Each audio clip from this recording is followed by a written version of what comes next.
Hey, good morning, everyone in U.S. history, too. I'm going to do a quick, and I'm going to try to really keep it quick because the longer these things go, the less likely I think you're going to watch them. And it should only be the highlights. The book should serve itself. And I do put on occasionally outside PBS videos or other educational videos I found on YouTube that I think are very good about topics. I don't always do it. But you don't need to hear me bloviate about what's already written in the book, unless I think I can bring some further light to the issue or the context. So, chapter 17, Conquering the West, we know it's post Civil War. Um, there's wide open Western lands. There was a push previously to California and to Oregon. It was actually called the Oregon Fever at one time. But the heartland of the country was vacant. Well, vacant of white people. It was inhabited significantly by Native American groups. In fact, it was a dumping ground for many of the eastern tribes that were relocated on either outright reservations, land designated to be Native Americans, sovereign countries within a country, or they were just simply put out west of the Mississippi River to kind of seek their own world, what Thomas Jefferson thought would be basically a world of their own, independent of conflict and too much interaction with basically white civilized society. What what changes is this real hunger after the Civil War for for land, agriculture, and simply expansion.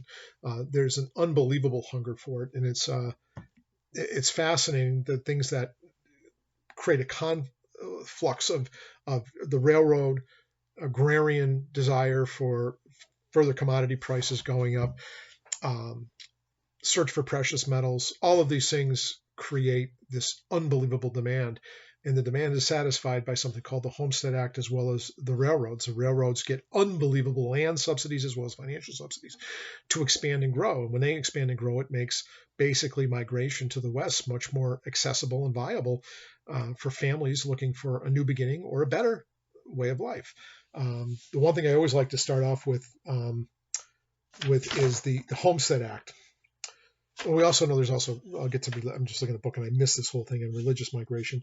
But the Homestead Act's a very interesting act. I think it still exists in Alaska. I don't know if anymore, but I know when I was a kid it did because I was always fascinated by it.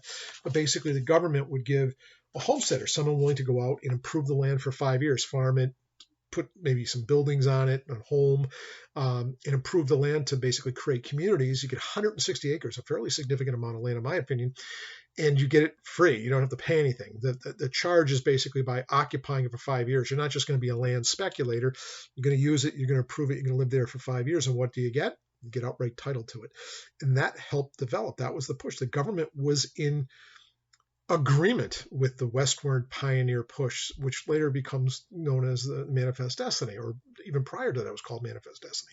Go west, young man, go west, young man, if you want a future. That was the Horace Greeley, editor of one of the newspapers, said basically, if you're stagnant where you are and things are going well, there's opportunities for the West to make your own way in this world, and that part of it was through the Homestead Act. We know some of the things that happened during this period of time. There's other reasons for westward movement besides that. Obviously, there's gold rushes in the South Dakota Black Hills. There's also in Nevada. There's a silver rush. And California still exists as well as a potential for gold prospectors. But there's also a religious movement called the Mormonism. I don't believe they like to be called Mormons now. They're called the Church of Latter-day Saints. But Mormons, which started out in New York by sort of their original prophet named John Smith. I think it's John is his first name, but I know it's Smith. Joseph Smith, I apologize, Joseph Smith, and they get persecuted significantly for their religious practices. They often see their faith as uniquely American, that and it has American roots in it. That there's some Jesus Christ and some of the descendants were actually in the North American continent at one point as part of the faith system. I don't want to get too deep into it in that regard, but they were persecuted. They had very significant rituals. They were very cloistered in the sense that they didn't necessarily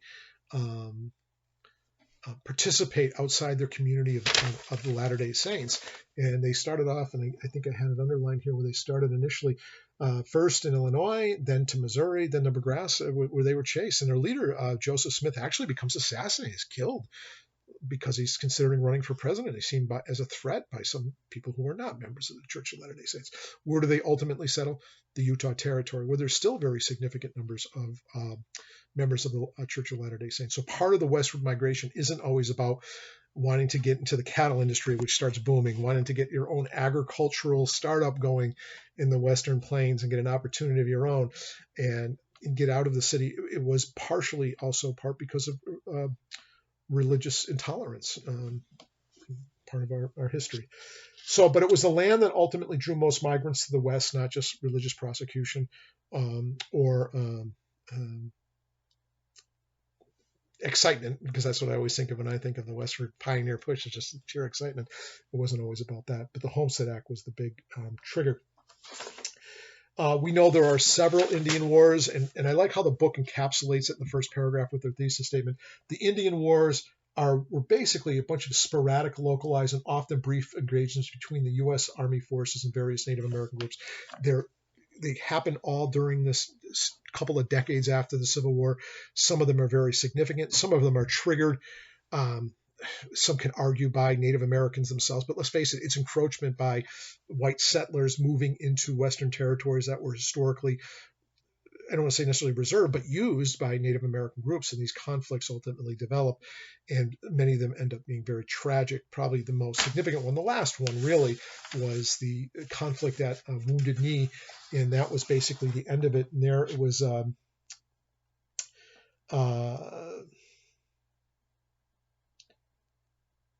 a situation where there was an expectation to actually be a surrender. It was supposed to be a peaceful discussion. Some of the arms were being taken away from the Native Americans. Some conflicts broke out. Some fires were shot, and then basically a slaughter occurs. And it's not slaughter U.S. soldiers being slaughtered. It was Native Americans being slaughtered. And there's a famous book by it. It was actually the first book I've ever read. I know that sounds ridiculous, but I read it in college. This is my way of revealing my poor high school education. I don't think I ever read a book from beginning to end in high school, or prior to high school, or during high school, or during grade school, other than a children's book, maybe, perhaps. But I got to college, and it was U.S. History 1, and we had to do a book report, for lack of a better way of saying. We could pick a book, and she had a suggestion of books to read, and you could pick anything. And I was always mystified about the romanticized about Native American life, especially in the West. And so I was talking to her about it, and actually, it was a political science teacher I had. I think she was teaching a history class, though. And the book was called Bury My Heart at Wounded Knee. And that was the very first book I ever read, sort of as an adult from beginning to end, and had to write a report on it. And I found it very intimidating and very daunting and very scary. But I learned a lot. I learned how to read, and I learned how to extrapolate information from my readings and come to some conclusions and draw up a little history of what I read. And it was the first book. And I mentioned here, after the slaughter at Bury My Heart at Wounded Knee, which is a location in the West, really Native American armed resistance ends. There isn't always pure cruelty toward Native American groups. There's actually different commissions are developed during the history of our country. Even Abe Lincoln, after one of the great battles of the Sioux Uprising, had several hundred Native Americans under arrest. They were, many of them, scheduled to be executed, and he granted clemency or pardons to almost all of them, recognizing that further brutality between, basically civilized white society and the Native Americans wouldn't bring peace in the long run.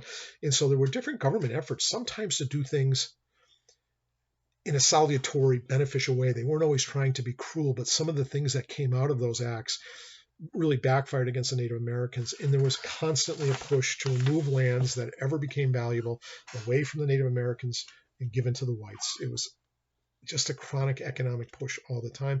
And there's a sense of, well, we're white, we're superior, we know what's best for the land. It doesn't make sense to keep it with basically savages, was always the mentality that the country held in a popular culture sense. But the government did try to do some things right along the way. One is in 1868, they created the Indian Peace Commission and a board of Indian commissioners, a permanent advisory board to see Indian affairs and prevent further outbreak of violence.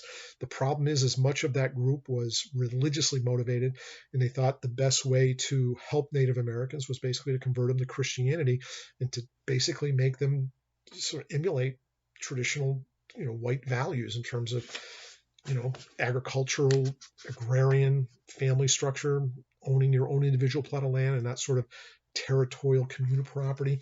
And it almost always backfired. In fact, some of the groups at this period of time would actually take away Native American children from their families to be raised sort of in boarding schools so they could learn English and develop white, societal values. And not because they were evil.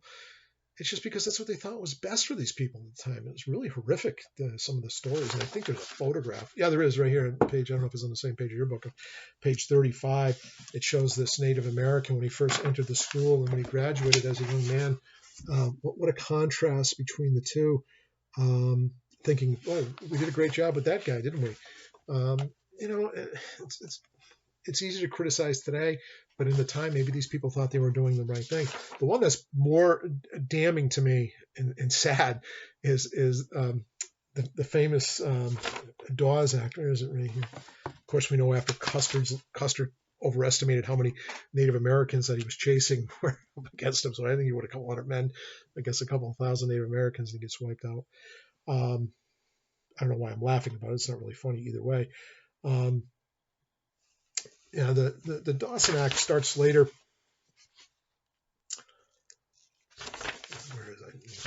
I'm jumping around with my own thoughts. The Dawes General Allotment Act basically took away broad native sort of traditional lands and divvied up the land into individual allotments of 100 acres, kind of like the Homestead Act, and says, here, you got to improve the land. And they didn't want them to be taken advantage of, so they prevented them from selling the land for a period, I think it was 25 years. So basically, hey, here's the land, and you wouldn't get swindled by some white people giving you, really non-existent value in exchange for it to be bamboozled. The problem is these people didn't thrive in these kind of environments. You're breaking their culture, thinking that somehow they're just going to absorb traditional Caucasian culture of European standards, and it just didn't work. Even though it was well intended, it really, really backfired. One of the sad parts of history. But how the West was won isn't only because of basically desire for the whites to take over the land, and well, that's the winning, if you will, if there's conflict, but it's also the new huge cattle industry that develops throughout the West and agrarian growth that is aided by the expansion of railroads. We always talk about we're a capitalist society and government should stay out of the way. Well, stay out of the way unless you're helping us, right? And the railroad industry got unbelievable subsidies from the government. The government gave them not only huge land, but they actually gave them incentives for every mile of track laid. They get all kinds of subsidies and grants and monies from the government for doing so. And it basically does what? It opens up the country and it opens up the West, and it makes all of these it makes our nation tied together. I think of the rails as basically kind of almost like stitches to suture up the nation as one nation. If it wasn't the Civil War in and of itself that made us truly the United States of America and not plural, it's just one nation now.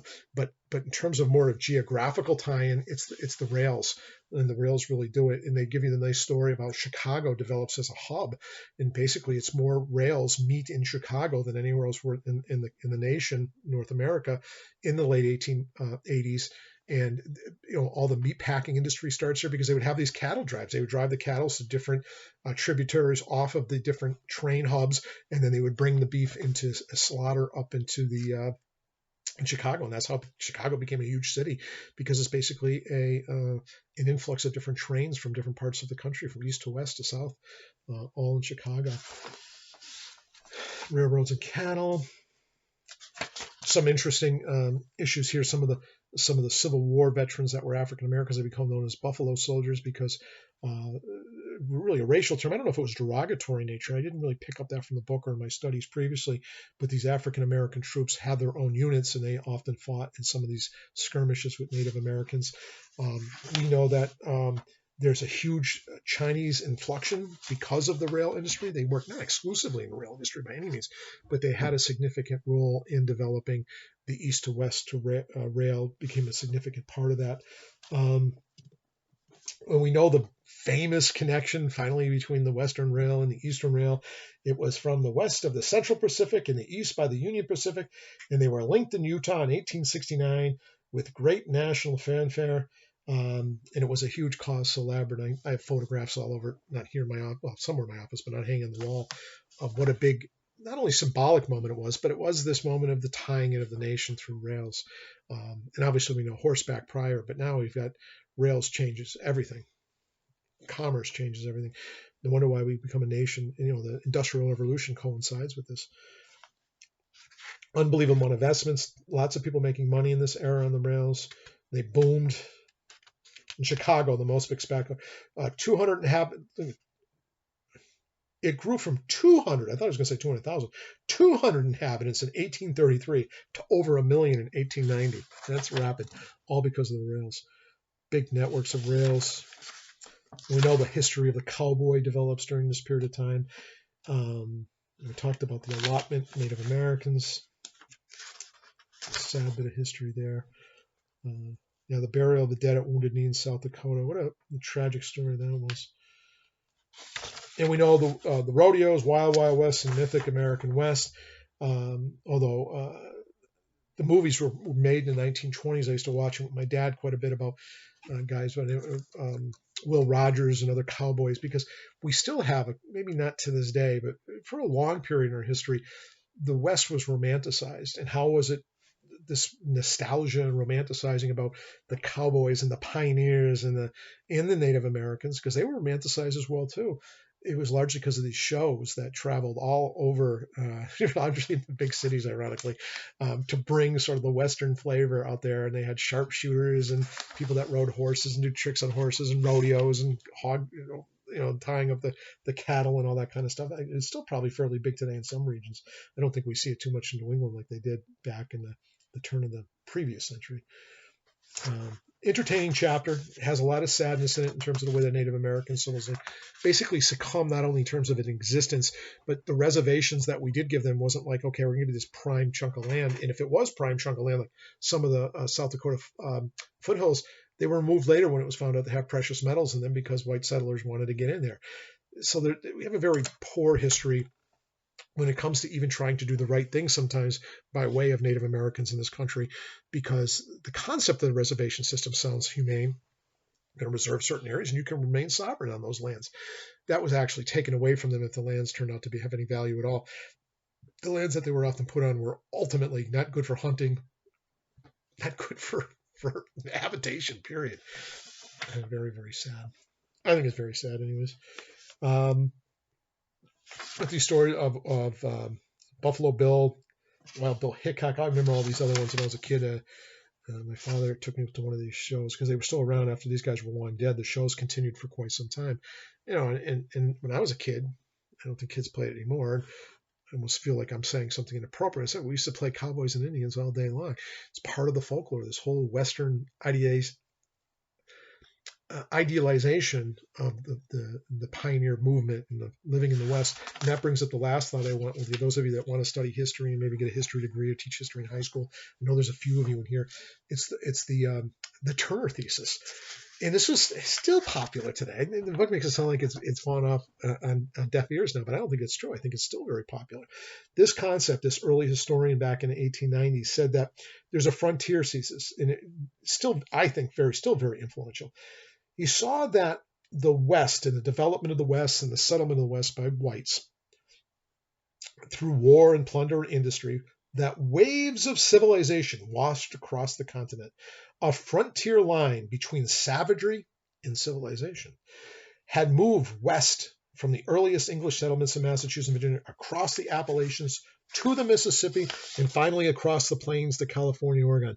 Turner invited his audience to stand at Cumberland Gap, the most famous gap through the Appalachian Mountains, and watch the procession of civilization marching single file, the buffalo following the trail to the salt springs, the Indian, the fur trader, the hunter, and the cattle raiser, the pioneer farmer in the frontier has passed by.